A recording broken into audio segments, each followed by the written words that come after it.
जय हिंद। स्वागत है आप सभी का आपके अपने चैनल लक्ष्य तक पर, जहां दोस्तों आज हम पढ़ने वाले हैं यूपी टेट 2011 में पूछे गए बाल विकास के सभी प्रश्नों को। तो तैयार हो जाइए इस फ्री प्रैक्टिस बैच के लिए, क्योंकि अब समय हो चुका है और आपकी क्लास आपके सामने उपस्थित हो चुकी है। ठीक है, तो चलिए, पहली बार आए हो चैनल पर तो क्लास पूरा देखिएगा, अच्छी लगे तो लाइक शेयर सब्सक्राइब करिएगा, क्योंकि इस बार हम आपको यूपी टेट की फ्री में तैयारी कराने वाले हैं। चलिए देखते हैं प्रश्न में कहा क्या जा रहा है, कौन सा प्रश्न क्या क्या पूछा गया था 2011 में। पहला प्रश्न देखिए, तो यहाँ पर कहा जा रहा है कि निम्न कक्षाओं में शिक्षण की खेल विधि आधारित है। किस पर आधारित है? ए ऑप्शन का रहा है शारीरिक शिक्षा कार्यक्रमों के सिद्धांत पर, बी ऑप्शन का रहा है शिक्षण की विधियों के सिद्धांत पर, सी ऑप्शन का रहा है विकास एवं वृद्धि के मनोवैज्ञानिक सिद्धांत पर, और डी ऑप्शन का रहा है इनमें से कोई नहीं। तो चलिए बता दीजिए कि कक्षाओं में शिक्षण की खेल विधि किस पर आधारित होती है। चलिए, अगर देखिए एक बात याद करिएगा कि प्राथमिक स्तर पर बालकों की शिक्षा प्रदान करने के साथ यह भी आवश्यक होता है कि उसके शारीरिक वृद्धि एवं विकास पर भी ध्यान दिया जाए। ठीक है, क्योंकि शारीरिक वृद्धि और विकास प्राथमिक स्तर पर बहुत ही महत्वपूर्ण होता है। ठीक है, इसके लिए सबसे पहले सर्वोत्तम विधि हमें निकालना पड़ेगा, जो होगा खेल विधि, क्योंकि खेल विधि वृद्धि एवं विकास के मनोवैज्ञानिक सिद्धांत पर आधारित होती है। तो यह आप जानते रहिएगा। तो यहाँ पर कहा क्या गया था प्रश्न में कि कक्षाओं में शिक्षण की खेल विधि आधारित होती है, किस पर होगी? तो वह होगा विकास एवं वृद्धि के मनोवैज्ञानिक सिद्धांत पर। ठीक है, तो यहाँ पर उत्तर हमारा सी ऑप्शन सही हो जाएगा। चलिए आगे बढ़ते हैं, अगला प्रश्न देखते हैं। अगले प्रश्न में कहा जा रहा है कि डिसलेक्सिया संबंधित है। यहाँ पर एक विकार से प्रश्न आया है। तो आप जानते होंगे कि पढ़ने संबंधित विकार होता है, गणितीय विकार होता है, ये सब होते हैं। तो इनके बारे में हम आपको बताने चल रहे हैं, तो ध्यान से सुनिएगा कि पूछा जा रहा है डिसलेक्सिया संबंधित है किससे? मानसिक विकार से, या गणितीय विकार से, या पठन विकार से, या व्यवहारिक विकार से? तो जल्दी से कमेंट करिए और उत्तर बता दीजिए कौन सा यहाँ पर हमारा सही होने वाला है। चलिए, तो यहाँ पर बात करें डिसलेक्सिया किससे संबंधित है, तो डिसलेक्सिया जो है पठन विकार से संबंधित होता है। याद करिएगा, डिसलेक्सिया पूछा जाए तो वह होगा पठन विकार। यहाँ पर एक गणितीय विकार से दिया गया है, तो इसका क्या होगा? डिसकैलकुलिया होता है। ठीक है, डिसकैलकुलिया पूछा जाए किससे संबंधित है, तो वह होता है गणितीय विकार से। ठीक है, तो इस प्रश्न का उत्तर जो होगा हमारा सी ऑप्शन सही हो जाएगा। और आगे बढ़ेंगे, अगला प्रश्न देखेंगे क्या कह रहा है। चलिए, अगला प्रश्न में कहा जा रहा है कि विशेष रूप से जरूरतमंद बच्चों की शिक्षा का प्रबंध होना चाहिए। कैसा होना चाहिए? ए ऑप्शन का है दूसरे सामान्य बच्चों के साथ, बी ऑप्शन का है विशेष विद्यालयों में विशेष बच्चों के लिए विकसित विधियों द्वारा, और सी ऑप्शन का रहा है विशेष विद्यालयों में, और डी ऑप्शन का रहा है इनमें से कोई नहीं। एक बात याद करिएगा, यह है समावेशी शिक्षा का प्रश्न, और समावेशी हमेशा प्रत्येक बालक को विशिष्ट मानता है।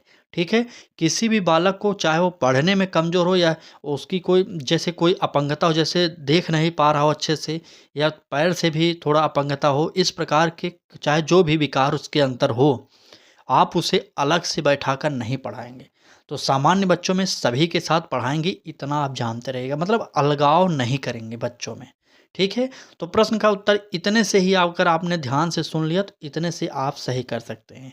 ठीक है, तो देखिए क्या कह रहा है यहाँ पर, दूसरे सामान्य बच्चों के साथ ही बैठाकर हम ज़रूरतमंद बच्चों को भी पढ़ाएंगे, चाहे वो पढ़ने में कमज़ोर हो या पढ़ने में तेज हो, लेकिन साथ में बैठाएंगे, जिससे दूसरे बच्चों का मनोबल कमज़ोर ना होने पाए। ठीक है, तो यहाँ पर उत्तर हमारा जो निकलेगा ए ऑप्शन सही हो जाएगा। चलिए, अगला प्रश्न देखते हैं क्या कह रहा है हमारा अगला प्रश्न। देखिए, श्रव्य दृश्य साधन से एक प्रश्न यहाँ पर पूछा गया। देखिए प्रश्न में कहा जा रहा है कि श्याम पट को शिक्षण सामग्री के किस समूह के अंतर्गत किया जाता है, मतलब रखा जाता है। आप बताइए श्याम पट को, श्याम पट क्या श्रव्य है या दृश्य है, बताइए तो क्या है, जल्दी बताइए। ए ऑप्शन का है श्रव्य साधन है, बी ऑप्शन दृश्य साधन है, सी ऑप्शन दृश्य एवं श्रव्य साधन है, और डी ऑप्शन इनमें से कोई नहीं। तो जल्दी से कमेंट करिए कि श्याम पट है क्या। चलिए बताइए श्याम पट है क्या। आपको पता होना चाहिए कि वे साधन जिसमें बालक की दृश्य ज्ञानेंद्रियां प्रेरित होती हैं वे दृश्य शिक्षण सामग्री कहलाती हैं। ठीक है, तो जैसे श्यामपट्ट, मानचित्र, रेखा चित्र, मॉडल आदि ये सब जो हैं ये क्या हैं, तो ये हैं क्या बताइए, मैंने बता दिया ना, बिल्कुल सही, दृश्य साधन है, ये देखने के लिए हैं। ठीक है, तो चलिए यहाँ पर आपका उत्तर सही होगा, बी ऑप्शन यहाँ पर सही हो जाएगा। प्रीवियस ईयर आपने पढ़ लिया, अब आपको जो हमारे चैनल पर और क्लासेज हो रहे हैं सुबह 10 बजे उनको ज़रूर देखना है। एक दिन की भी क्लास आप मिस मत करिएगा, क्योंकि अगर आप एक दिन आराम कर लें कि आज नहीं देखेंगे क्लास को कल देख लेंगे ना, तो आपका मन ऐसा है कि आपको अगले दिन भी नहीं देखने देगा। आपसे वो बोलेगा कि अंदर ही अंदर कि अभी तो परीक्षा होने वाली नहीं, अभी क्या करेंगे। ठीक है, तो यह ध्यान में रखिएगा, चाहे जब आप देखिए डेली क्लास को ज़रूर देखा करिए। ठीक है, प्रीवियस ईयर तो पढ़ लिए, और अगर आपने अभी तक प्रश्नों को याद नहीं किए हों तो अभी भी आपके पास समय है, क्लास को दोबारा देख डालिए। ठीक है, फिलहाल जो भी क्लासेस 10 बजे होंगी उसमें लाइव आपको अटेंडेंस देना है, समझ लीजिए, क्योंकि आपके लिए फ्री प्रैक्टिस बैच यूट्यूब पर प्रोवाइड की जा रही है, तो आपका भी थोड़ा दायित्व बनता है कि आप पढ़ें। ठीक, चलिए आगे आएंगे, अगला प्रश्न देखेंगे, कह रहा है कि निम्न में से कौन शिक्षण कुशलता से संबंधित है। शिक्षण कुशलता से कौन संबंधित है ये पूछा जा रहा है। ए ऑप्शन कह रहा है श्याम पट पर लिखना, बी ऑप्शन कह रहा है प्रश्नों को हल करना, सी ऑप्शन कह रहा है प्रश्न पूछना, और डी ऑप्शन उपरोक्त सभी। चलिए जल्दी से बताइए, शिक्षण कुशलता से संबंधित है, तो आप सभी को पता होना चाहिए शिक्षण कार्य को प्रभावी बनाने के लिए जो आवश्यक होते हैं वो होते हैं शिक्षण कौशल में कुशल शिक्षक। ठीक है, इतना जानते रहिएगा कि शिक्षण कार्य को प्रभावी बनाने के लिए कुशल शिक्षण कौशल में युक्त जो होगा टीचर हमें चाहिए होगा। ठीक है, तो जो शिक्षण कौशल मुख्य रूप से होते हैं कौन कौन से होते हैं, श्यामपट्ट कौशल होते हैं, प्रश्न कौशल होते हैं, स्पष्टीकरण कौशल होते हैं, प्रतिपुष्टि कौशल होते हैं। इतने आपको पता होना चाहिए क्या, कि शिक्षण कौशल निम्न होते हैं किस प्रकार के, श्यामपट्ट कौशल, प्रश्न कौशल, स्पष्टीकरण कौशल, प्रतिपुष्टि कौशल। ठीक है, तो यहाँ से आप समझ गए कि हमने सभी को बता दिया यहाँ पर, तो हमारा उत्तर जो होने वाला है वो होगा डी ऑप्शन सही हो जाएगा। ठीक, चलिए आगे बढ़ते हैं, अगला प्रश्न देखते हैं क्या कह रहा है अगले प्रश्न में। देखिए 2011 में जो सीडीपी के प्रश्न आए थे ना, ज़्यादातर पेडागोजी के पूछे गए थे, क्योंकि 2011 में पहली बार जब टेट की परीक्षा हुई थी उस समय इतना ट्रेंड नहीं था, तो ये ज़्यादातर प्रश्न जो था बीटीसी की किताब वहाँ पर ही उठा लिए ये लोग। ठीक है, ज़्यादातर समावेशी शिक्षा के प्रश्न पूछे गए थे, लेकिन आज ट्रेंड चेंज हो चुका है, आज ज़्यादातर फैक्ट वाले प्रश्न पूछे जा रहे हैं यूपी टेट में। ठीक है, तो सभी तरीके से तैयार रहिए, क्योंकि सीडीपी में कुछ चैप्टर दिए गए हैं आपके समावेशी शिक्षा से पेडागोजी के, तो आप सभी को पढ़ना पड़ेगा। ठीक, अगर आपने हमारे चैनल को सब्सक्राइब कर लिया है तो आपको टेंशन लेने की ज़रूरत नहीं, बस आप डेली सुबह 10 बजे वाली हमारी क्लास को अटेंड करिए, बाकी सब हम आपको प्रोवाइड करने वाले हैं। चलिए आगे बढ़ते हैं, अगले प्रश्न देखते हैं। तो कह रहा है प्रश्न में कि कक्षा में जो विद्यार्थी प्रश्न पूछते हैं उन्हें क्या करेंगे आप, पूछा जा रहा है ना, बहुत ही इंपॉर्टेंट है। अगर आपने थोड़ा भी इधर उधर किया तो इस प्रश्न का उत्तर आप गलत देने वाले हैं। ए ऑप्शन कर रहा है कक्षा के बाद शिक्षक से मिलने की सलाह दी जाएगी, बी ऑप्शन कर रहा है कक्षा चर्चा में भाग लेने के लिए प्रोत्साहित किया जाना चाहिए, सी ऑप्शन कर रहा है लगातार प्रश्न पूछने के लिए प्रोत्साहित करना चाहिए, और डी ऑप्शन इनमें से कोई नहीं। चलिए कमेंट कर दीजिए कि कक्षा में जो विद्यार्थी प्रश्न पूछते हैं उन्हें आप क्या करेंगे। चलिए बिल्कुल सही, जो उत्तर दे रहे हैं आप लोग उत्तर देते रहिए। ठीक है, बिल्कुल सही होगा कि लगातार उन्हें प्रश्न पूछने के लिए प्रोत्साहित करेंगे जिससे वो सीखते रहें। ठीक है, तो यहाँ पर उत्तर जो निकलेगा हमारा सी ऑप्शन सही हो जाएगा। चलिए आगे बढ़ते हैं, अगला प्रश्न देखते हैं, कह रहा है कि शिक्षा की किंडरगार्टन पद्धति का प्रतिपादन किया, तो बताइए शिक्षा का किंडरगार्टन जो पद्धति है किसके द्वारा दिया गया था। ए ऑप्शन कह रहा है वाटसन के द्वारा, बी ऑप्शन कह रहा है जीन पियाजे के द्वारा, सी ऑप्शन फ्रॉवेल, और डी ऑप्शन मॉन्टेसरी। चलिए बताइए इस प्रश्न का उत्तर बताइए, देखते हैं कितने लोग जल्दी से बता देते हैं कि शिक्षा की किंडरगार्टन पद्धति के जनक कौन कहे जाते हैं। चलिए जल्दी बताइए। ठीक है, फ्रॉबेल ने 1840 में जर्मनी में पहला किंडरगार्टन, बिल्कुल सही बिल्कुल सही, फ्रॉबेल इसके जनक माने जाते हैं। और पहला किंडरगार्टन स्कूल कहाँ पर खोला गया था, तो वह खोला गया था जर्मनी में। ठीक है, जर्मनी में पहला किंडरगार्टन पद्धति के आधार पर स्कूल को खोला गया था। कब खोला गया था, तो 1840 में खोला गया था। फ्रॉबेल के द्वारा। ठीक, ये आप जानते रहिएगा। ठीक है, किंडरगार्टन का अर्थ क्या होता है? अरे अर्थ भी लिख लीजिए ना। चलिए, अर्थ क्या होता है? तो किंडरगार्टन पद्धति का जो अर्थ होगा, इसका अर्थ जो होगा बच्चों का बगीचा। ठीक है, बच्चों का बगीचा यही होता है। आप लोग नोट कर लीजिए, क्योंकि यहाँ से भी प्रश्न पूछा जा सकता है। तो किंडरगार्टन जो है पद्धति का क्या होगा, अर्थ क्या होगा पूछा जाए तो वह होगा बच्चों का बगीचा। ठीक, चलिए आप लोग यहाँ पर सी ऑप्शन को सही करेंगे। अगला प्रश्न देखेंगे क्या कह रहा है हमारा अगला प्रश्न में। अगले प्रश्न में कहा जा रहा है, एक अभिभावक आपसे विद्यालय में मिलने के लिए कभी नहीं आता। आप तो मतलब आप कहीं टीचर हैं। देखिए, समावेशी शिक्षा के प्रश्न और पेडागोजी के प्रश्न जो होते हैं, जब भी आपसे पूछा जाए तो तुरंत अपने आप को टीचर मानिए वहाँ पर। ठीक है, जब आप टीचर मान के अपने आप को प्रश्न को हल करेंगे, तुरंत आप प्रश्न का उत्तर सही दे देंगे। ठीक है, यहाँ पर भी वही पूछा जा रहा है कि अगर आप एक टीचर हैं और आपके यहाँ जो बच्चे पढ़ते हैं, अगर आपके वो उस बच्चे का अभिभावक आपसे मिलने नहीं आता कभी, तो आप क्या करेंगे? आपका दायित्व क्या है? ए ऑप्शन में कहा जा रहा है कि आप बच्चे की उपेक्षा करेंगे। बी ऑप्शन कह रहा है अभिभावक को लिखेंगे। सी ऑप्शन कह रहा है आप स्वयं उनसे मिलने जाएंगे। और डी ऑप्शन बच्चे को दंड देना शुरू करेंगे। चलिए बताइए कौन सा उत्तर यहाँ पर सही होने वाला है। आप ही सोचिए, अगर अभिभावक मिलने नहीं आ रहे हैं तो क्या आप बच्चे को दंड देना शुरू कर देंगे? ऐसा बिल्कुल नहीं होगा, क्योंकि हमारे शिक्षा एजुकेशन में जो निःशुल्क और अनिवार्य शिक्षा है, आरटी एक्ट 2009 में इसका उल्लेख कर दिया गया है कि अब टीचर बच्चों को दंड नहीं दे सकते।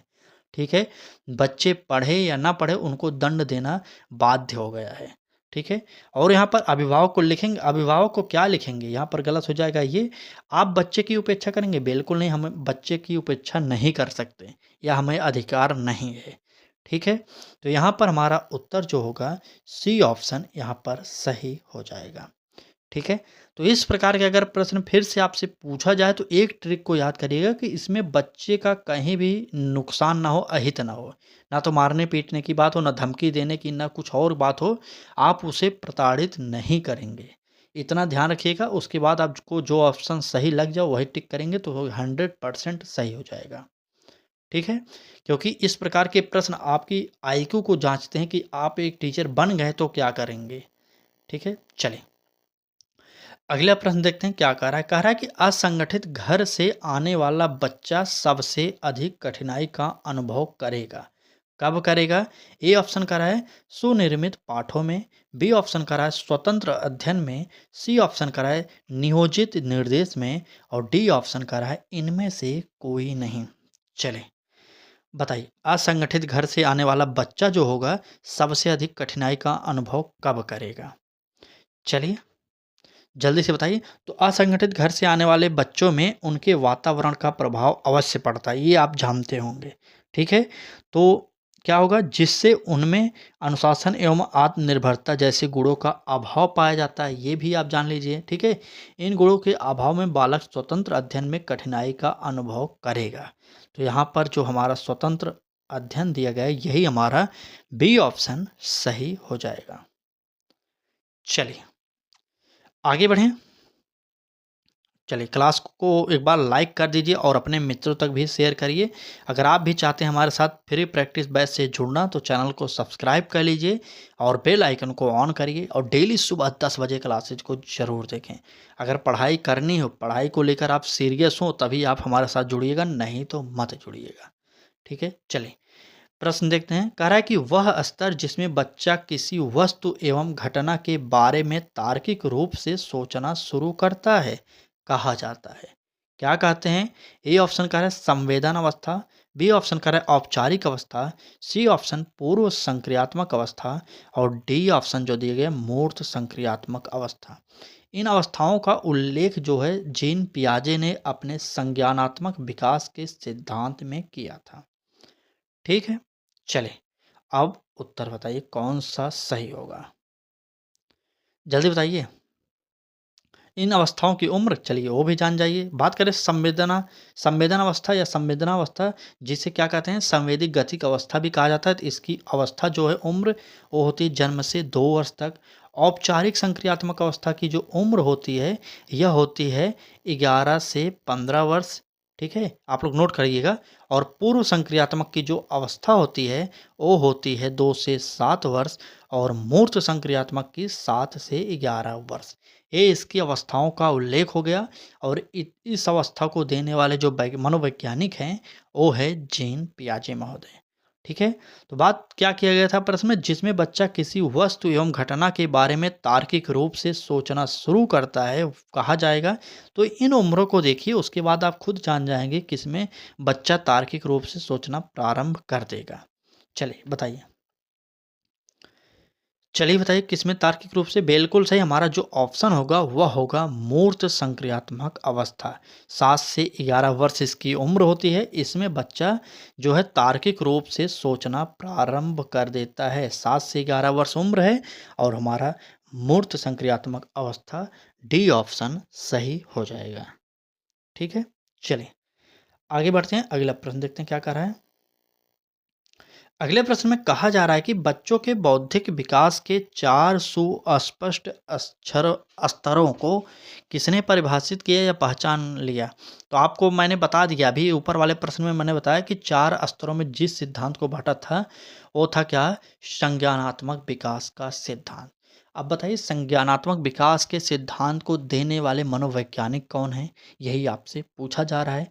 ए ऑप्शन का रहा है कोहलबर्ग, बी ऑप्शन का रहा है वाटसन द्वारा, सी ऑप्शन थॉर्नडाइक द्वारा, और डी ऑप्शन पियाजे द्वारा। चलिए बताइए। बिल्कुल सही। देखिए, अभ्यास तत्परता का नियम, प्रभाव का नियम, ये सब जो है थॉर्नडाइक महोदय ने दिया था। कोहलबर्ग ने एक प्रयोग किया था, क्या बताइए कोहलबर्ग का नाम। नैतिक विकास का सिद्धांत कोहलबर्ग ने दिया था, यह जानते रहिएगा। ठीक है, और हमारे जो संज्ञानात्मक विकास के सिद्धांत के जनक हैं वो हैं जीन पियाजे महोदय। ठीक है, तो 4 सुस्पष्ट स्तरों में बांटने वाले यही थे पियाजे महोदय। थॉर्नडाइक ने किसका दिया था सिद्धांत, प्रयास एवं त्रुटि का सिद्धांत दिया था। और किस पर प्रयोग करके, तो बिल्ली पर प्रयोग करके इन्होंने अपने सिद्धांत का प्रतिपादन किया था। ठीक, और कोहलबर्ग ने नैतिक विकास का सिद्धांत दिया था, यह भी आप जानते रहे क्योंकि यहाँ से भी प्रश्न बनते हैं, तो इतना इम्पोर्टेंट है। हमारा डी ऑप्शन पियाजे सही हो जाएंगे। चले आगे, चलिए आगे बढ़ते हैं, अगला प्रश्न देखते हैं क्या कह रहा है।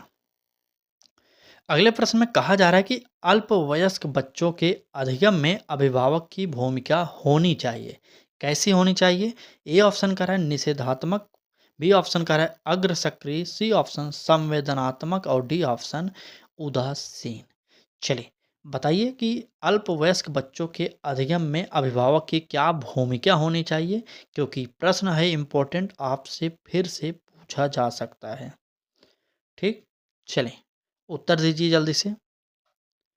बिल्कुल सही, अगर आप उत्तर क्या दे रहे हैं, बी बी बी बी, बिल्कुल सही। हमारा उत्तर जो होगा वो हो जाएगा बी ऑप्शन सही। ठीक है, अल्पवयस्क बच्चों के अधिगम में अभिभावक की भूमिका अग्र सक्रिय के रूप में होनी चाहिए। अगर आप खुद अपने बच्चे के बारे में नहीं सक्रिय रहेंगे तो और कौन रहेगा। इसलिए हमारा इस प्रश्न का उत्तर जो है बी ऑप्शन सही हो जाएगा। ठीक, चलें आगे बढ़ते हैं, अगला प्रश्न देखते हैं क्या कह रहा है अगला प्रश्न में। चलिए, प्रश्न में कह रहा है कि बच्चों के संज्ञानात्मक विकास को सबसे अच्छे तरीके से कहाँ पर परिभाषित किया जा सकता है। ध्यान से सुनिएगा कि बच्चों के संज्ञानात्मक विकास को सबसे अच्छे तरीके से कहाँ पर परिभाषित किया जा सकता है। ए ऑप्शन कह रहा है खेल के मैदान में, बी ऑप्शन कह रहा है विद्यालय एवं कक्षा में, सी ऑप्शन कह रहा है गृह कार्य में, और डी ऑप्शन कह रहा है इनमें से कोई नहीं। चले, संज्ञानात्मक विकास को सबसे अच्छे तरीके से कहाँ पर परिभाषित करेंगे, तो उत्तर हो जाएगा खेल के मैदान में। ठीक है, यहाँ पर इस प्रश्न में विवादित प्रश्न इसको मानते हैं, क्यों, क्योंकि यहाँ खेल के मैदान में भी मानते हैं और विद्यालय एवं कक्षा में मानते हैं। लेकिन मेरे हिसाब से सबसे बेस्ट जो ऑप्शन होगा वह होगा खेल के मैदान में, क्योंकि बालक यहाँ पर कई प्रकार के कौशलों को सीखता है और कई प्रकार के बच्चों से मिलता है। इसलिए हमारा उत्तर जो होगा, बात करें संज्ञानात्मक विकास से संबंधित, वह होता है खेल के मैदान में। ठीक, चलिए ए ऑप्शन हमारा यहाँ पर सही हो जाएगा। चलिए आगे बढ़ते हैं, अगला प्रश्न देखते हैं क्या कह रहा है। देखिए यहाँ पर खाली स्थान दे दिएगा और पूछा जा रहा है को अनुप्रेरित शिक्षण के एक संकेत के रूप में विवेचित किया जाता है। किसे अनुप्रेरित शिक्षण के एक संकेत के रूप में विवेचित करेंगे? ए ऑप्शन करा है कक्षा में अधिकतम उपस्थिति, बी ऑप्शन करा है शिक्षक द्वारा दिया गया उपचारात्मक कार्य, और सी ऑप्शन विद्यार्थियों द्वारा प्रश्न पूछना, और डी ऑप्शन इनमें से कोई नहीं। चलिए बताइए क्या होगा उत्तर यहाँ पर हमारा सही। चलिए कमेंट करते रहिए आप लोग। बिल्कुल सही, विद्यार्थियों द्वारा प्रश्न पूछना को अनुप्रेरित शिक्षण के एक संकेत के रूप में विवेचित किया जाना चाहिए। ठीक है, यहाँ पर हमारा सी ऑप्शन सही हो जाएगा।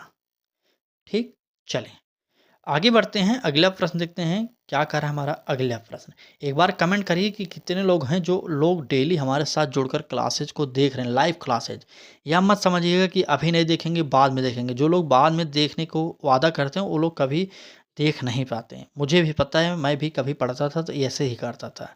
ठीक है, फिलहाल पहली बार में अगर आप यूपी टेट में 100+ स्कोर करना चाहते हैं जुड़ जाइए, क्योंकि हम आपको सीडीपी, हिंदी और पर्यावरण इन 3 सब्जेक्टों की एकदम 100% गारंटी लेंगे। जो हम पढ़ाएं, अगर आपने क्लास डेली देखा है तो यकीन करिए कि 3 सब्जेक्ट के अंदर आपको 80 नंबर लाने से कोई नहीं रोक सकता। ठीक है, इसलिए क्योंकि मैं खुद लाया हूँ, मुझे मैथ नहीं आती थी उतनी, जब मैं टेट का एग्ज़ाम दिया था तो उस समय बहुत डर रहा था। ठीक है, इसलिए मैंने मैथ को छोड़कर यहाँ पर सिर्फ 3 सब्जेक्ट की तैयारी की, हिंदी, सीडीपी और ईवीएस की। यकीन मानिए हिंदी में मैंने 25 नंबर किया और 25 नंबर मैंने सीडीपी में किया था। वही हाल लगभग 24-25 नंबर था पर्यावरण में। तो इस प्रकार से हमारा 74-75 नंबर 3 ही सब्जेक्ट में बन गया था। तो 2 सब्जेक्ट है, 60 नंबर बचा था। अगर आप तुक्का भी मारेंगे तब भी पास हो जाएँगे। लेकिन हमारा संस्कृत था दूसरा लैंग्वेज, वहाँ पर हमने 19 नंबर गेन किया। हमारा 3-4 सब्जेक्ट में हम अच्छे से पास हो चुके थे। ठीक? तो आप भी कर सकते हैं। हमने जो-जो पढ़ा वह आपको पढ़ाएँगे। तैयार रहिएगा, हमारी डेली क्लासेस जो हो रही हैं उसको एक बार अटेंड करिए। हम आपको वहाँ पर सरल प्रश्न से लेकर कठिन प्रश्न तक प्रोवाइड करेंगे, मीडियम भी करेंगे, क्योंकि इस बार चाहे जहाँ से पूछे प्रश्न तो हमारा ही आने वाला है। ठीक, चलिए प्रश्न देखते हैं। कह रहा है कि कक्षा में विद्यार्थियों की रुचि बनाए रखने के लिए एक शिक्षिका को उचित है। क्या उचित है? ए ऑप्शन श्याम पट का प्रयोग करना, बी ऑप्शन चर्चा करना, सी ऑप्शन कहानी कहना, डी ऑप्शन प्रश्न पूछना। बताइए कक्षा में विद्यार्थियों की रुचि बनाए रखने के लिए शिक्षिका को क्या उचित है, ये आपसे पूछा जा रहा है। चलिए कमेंट करिए, उत्तर जल्दी से बताइए। चलिए बताइए। बिल्कुल सही, जो उत्तर होगा हमारा यहाँ पर प्रश्न पूछना। अगर आप लगातार बच्चे से प्रश्न पूछते रहेंगे तो बच्चा भी आपसे प्रश्न पूछेगा, जिससे बच्चे की रुचि जो है क्लास में बनी रहेंगी। यहाँ पर इस प्रश्न का उत्तर डी ऑप्शन सही हो गया।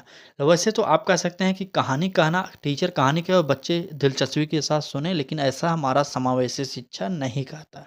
ठीक है, इसलिए हमें यह काट कर प्रश्न पूछना सही मानना पड़ेगा, क्योंकि जो हमारी किताबें कहती हैं उसी प्रकार से आपको पेपर में प्रश्न भी आएगा और वही आंसर सही भी मानेगा आयोग भी। चलिए ये सीटेट में आया हुआ प्रश्न है, साथ में यूपी टेट में भी पूछ लिया गया था। प्रश्न है परिवार एक साधन है। बताइए किसका साधन है? अनौपचारिक शिक्षा का, औपचारिक शिक्षा का, दूरस्थ शिक्षा का, इनमें से कोई नहीं। चलिए बताइए परिवार कैसा साधन है? ठीक ठीक, चलिए तो बात करें परिवार कैसा साधन है, तो परिवार अनौपचारिक शिक्षा का साधन होता है। हमारा ए ऑप्शन यहाँ पर सही हो जाएगा। ठीक है, ए ऑप्शन सही हो जाएगा। चलें आगे बढ़ते हैं, अगला प्रश्न देखते हैं क्या कह रहा है। प्रश्न में कहा जा रहा है कि एक शिक्षक विद्यार्थियों में सामाजिक मूल्यों को विकसित कर सकता है। किस प्रकार से? ए ऑप्शन कह रहा है महान व्यक्तित्व के बारे में बोलकर, बी ऑप्शन कह रहा है अनुशासन की अनुभूति को विकसित कर, सी ऑप्शन कह रहा है आदर्श रूप में बर्ताव कर, और डी ऑप्शन कह रहा है इनमें से कोई नहीं। चले बताइए कि एक शिक्षक विद्यार्थियों में सामाजिक मूल्यों को विकसित किस प्रकार से करेगा। चले सामाजिक सामाजिक मूल्यों को किस प्रकार से करेगा, जल्दी से कमेंट करिए आप लोग जल्दी से। बिल्कुल सही, अगर आपने भी उत्तर दिया है आदर्श रूप में व्यवहार करके, यही हमारा सही हो जाएगा। ठीक है, एक शिक्षक विद्यार्थियों में सामाजिक मूल्यों को विकसित कर सकता है आदर्श रूप में बर्ताव करके। ठीक, तो यहाँ पर इस प्रश्न का उत्तर हमारा सी ऑप्शन सही होगा और आगे बढ़ेंगे, अगला प्रश्न देखेंगे क्या कह रहा है। चलिए, प्रश्न में कहा जा रहा है कि एक शिक्षक के लिए सबसे महत्वपूर्ण क्या है? आप बताइए कि आप टीचर हैं तो आपके लिए सबसे महत्वपूर्ण क्या है? आप टीचर मैंने पहले बताया था ना कि आप अपने आप को टीचर मानिए, उसके बाद सीडीपी के प्रश्नों को हल करिए। ठीक? चलिए बताइए, एक शिक्षक के लिए सबसे महत्वपूर्ण क्या होगा? ए ऑप्शन कह रहा है कक्षा में अनुशासन बनाए रखना, बी ऑप्शन कह रहा है कक्षा में समय अनुवर्ती होना और सी ऑप्शन विद्यार्थियों की कठिनाई को दूर करना और डी ऑप्शन इनमें से कोई नहीं। चलिए, बताइए कौन सा उत्तर सही होगा? एक शिक्षक के लिए सबसे महत्वपूर्ण क्या होगा?